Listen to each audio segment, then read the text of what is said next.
Now, I will now also address the turf fields, and I wasn't sure if I was going to talk about this or not, but since it's been brought up, I will. Um, with the turf grass fields, it means so much to the community more than a simple soccer game or a sports type or sports in general. It really potentially affords us the opportunity to hold more outdoor events town-wide, from Rent Party Fest to the Mapso Funk Fest, or even a main stage for the Porch Fest. It could also help drive commercial commerce on Newark Way and other places where we have very few retail establishments. We can all agree that we can find studies that argue in favor of one's preference, and that's fine. But it doesn't take away from the core points of what we're trying to address. We as a township must provide services and basic infrastructure to our community. And we are working hard to address the problem of the Hart athletic fields consistently not being usable while year-over-year field usage demands increase. We need an athletic field that brings us to an adequate standard with all communities in Essex County, from Newark to West Orange, and frankly in our community. New state-of-the-art construction equipment has cooling and draining systems. As has already been mentioned, several public statements which have been made on this issue are frankly false or misleading at best. There is no plan. That is false. Hopefully, with the passing of this referendum, we can move forward. Because as noted in the referendum, it stated turf all or partial, hence no full plan. Turf fields are unhealthy. Our field would only last 10 years.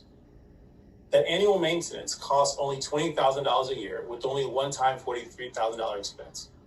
In actuality, we average about $44,000 a year, $43,626 to be exact, in the last 7 years from 2005 to date. And our total cost is over $305,400 to date. And this is also taking into consideration us doing the work internally, then also outsourcing that service as well. And although the bond is for a little over $1.8 million, it's only 1.6 that's related to potential up to 1.6 related to the turf field. Local pickup games and casual use will be marginalized in favor of organized sports. Less access and equity, also false. But the thing I do want to address is the toxic environment on social media.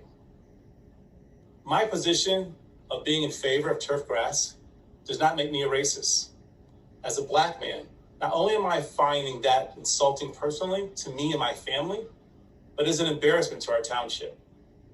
As we boast about diversity, equity, and inclusion, for a community that continues to insist that hate has no home here, we cannot use this or any other issue, for that matter, as a platform to dehumanize each other. Let's do better. If you're opposed to turf grass, that's okay. One group stated that we cannot support artificial turf and also be climate change activists. I agree. We can simply agree to disagree, but let's stop the scare tactics of disease and other perpetuating false narratives. We don't have to look too far in our history to see where misinformation has resulted in fear and great violence earlier this year.